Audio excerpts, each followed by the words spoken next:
Today, Kevin is going to be making creamy pimento cheese. This is from the book called Being Dead is No Excuse, the official Southern Ladies Guide to Hosting the Perfect Funeral. And so this is one of many pimento cheese spreads. This is going to be more of like a spread like that you would put on a cracker. You could still put it on bread, but it's more like a cracker spread because you'll see it's going to be a lot different than the pimento cheese we've made on the channel before. So what you need is you need 8 ounces of extra sharp cheese, grated. We're going to grate that. You need 8 ounces of Velveeta. So this is a 16 ounce, so we won't be using this whole thing of Velveeta. You need half a cup of mayonnaise, half a teaspoon of Tabasco sauce, 1/4 cup finely chopped onion, 1 teaspoon Worcestershire sauce, which I have measured out right here, but there's the bottle. 1 jar, it says 2 ounces of pimentos. This is a 4-ounce jar, but by the time you take all the juice out, it's basically 2 ounces. So go ahead and buy the 4-ounce jar and you're gonna drain all the juice. And then you need a 1/4 cup chopped pecans, and those are optional, but we're going to use them because we have never used pecans in pimento cheese, and it sounds really, really good. Sounds different. So, are you going to weigh out your Velveeta first? I'll just cut it in half. It's half the package, right? Yes, yeah, it's half the package. I'll figure it out. So what do you... This is not an exact science, so... It says you need a food processor, so we have our food processor Yep, out. I have the cheese grater. Right there. Attachment. And I'm going to slide it back just a little bit. And I'm going to do the sharp cheddar cheese first.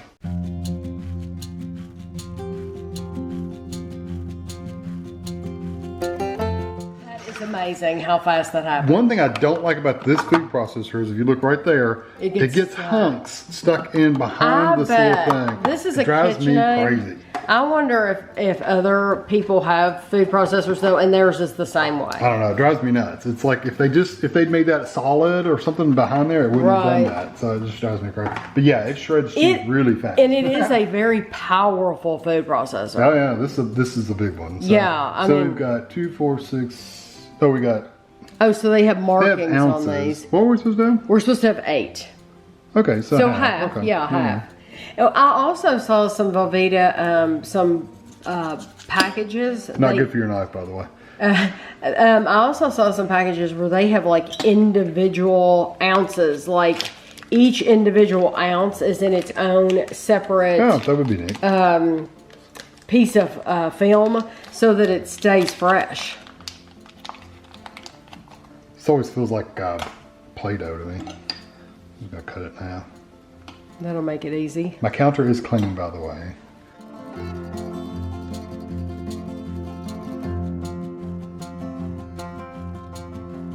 Went in there like butter. It did.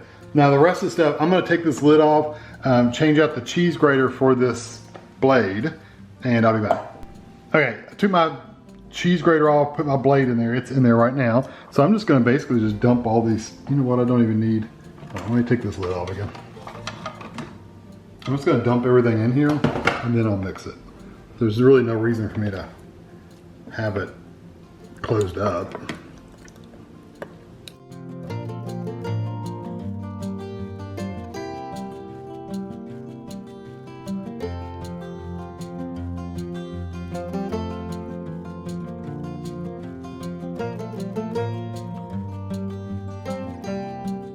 Why Tammy said it's going to be more like a spread is because we are putting in a food processor and really whipping it up to smooth it out. It's not chunky like the kind we make. So.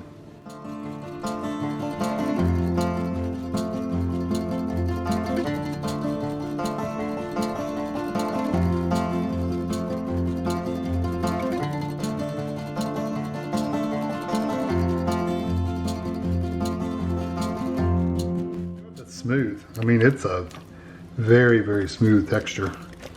So we have a Pyrex bowl here with a lid, and you could eat this right now. However, we're gonna put it in the refrigerator for a little while with the lid on it because we like our pimento cheese to be really cold. And so when when we try it, it'll be nice and cold, and we'll probably try it by itself, but then we'll try it with some Ritz crackers or something like that as well. I'll tell you what, just looking at this, you could have also added like jalapenos in there or banana peppers, anything. Banana peppers would be really good, yeah.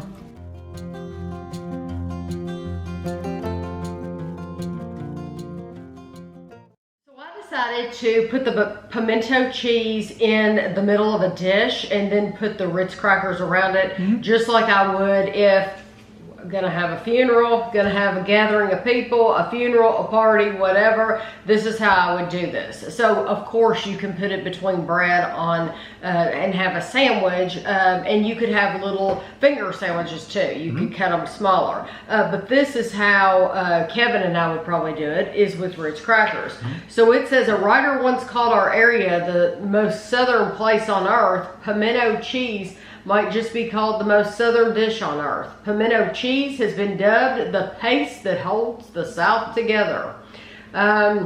So you can, like I said, you can make finger sandwiches, and if you do that, you could, in addition to just the pimento cheese, you can put mayonnaise on each side of the bread, and then put the pimento cheese in the middle so that you have that as well, more mayonnaise.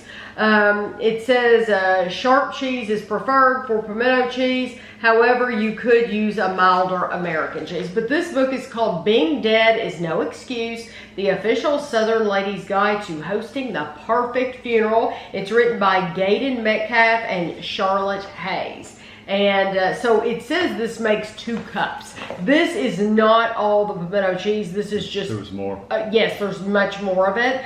This is just a portion of it. So go ahead and get you Got some. our fancy little cheese spreaders. We've never had pimento.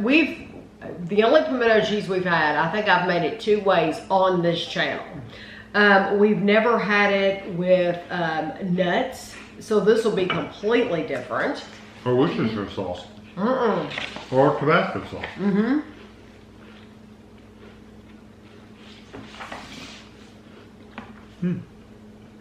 I like the texture of it. It's very creamy. This would be more what I would call. Now I've just had pimento cheese that we make, or in the store. This is more what I would consider a cheese spread. Yes. Than a pimento cheese. I agree. But this is the southern version of pimento cheese, I guess. See, we're used to, if you go, is chunkier. Right, if you go back to the videos I did where I made it, you'll see that it's grated, and then you don't put it in a food processor. You just mix it.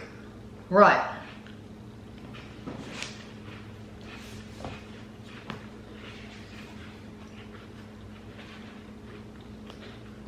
I really do like it, and the Worcestershire sauce and the pecans make it almost taste like a cheese ball. You know what? I feel the same way, and I was going to say that. This was written in 2005. Because we make a cheese ball that has like cream cheese, and it has the armor like dried beef or something like that, and onions. This kind of reminds, of course, the flavors are completely different, but it kind of reminds me of that same texture, that same feel as a cheese ball. You could actually probably, it's thick enough to where you could probably mold that into a ball if you really wanted to. And roll it in pecans on the outside. This reminds me, we have 2 cheese balls that we really like. One has walnuts that I consider it my mom's cheese ball because she put walnuts on the outside. And then Kevin has It's one. a more traditional cheese ball. This reminds me more of Mom's, and I think it's the nuts. That's what I'm saying. You could roll that, the Worcestershire sauce, make it into a ball and roll it in like pecans or walnuts or something. That'd be really good. And it'd be terrific, and let it set up. So would you use more? I'd just do more pecans. pecans. Okay, that's what I'm thinking too. I like this. I like it quite a bit. I do too, and the texture is just wonderful. It's very so smooth. too. If you don't have a food processor, you could leave it chunky. You can mix it in and be chunkier. Sure. It would be chunkier. Yeah, but why it would be not? a smooth. But if you don't have a food processor, go for it. Just stir it up. The flavors are going to be good. One thing to point out, I don't really taste the hot sauce. I mean, there may be a little bit more of a pepper flavor in there. No, it's but it's not hot or anything like that. You don't have to worry about No, that, what was that, Tabasco sauce? You don't have to worry about that adding any heat. No, so if you can't handle hot food, you could have this. There's none of that. I think what it's done is the pimentos are just pickled red peppers. That's all they are.